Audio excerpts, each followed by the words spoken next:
काय झालं? काय झालं?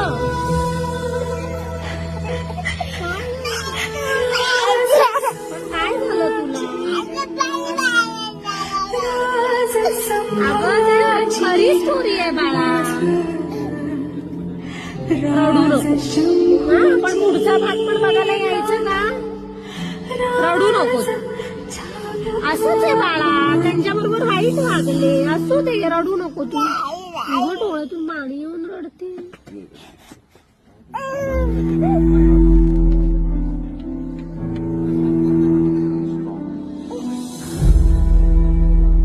तुला का वाईट वाटतंय पण? काय झालं?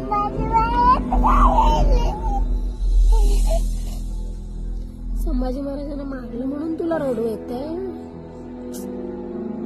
रडू नको, रडू नको, असं नाही रडायचं. तू स्ट्रॉंग झालं ना.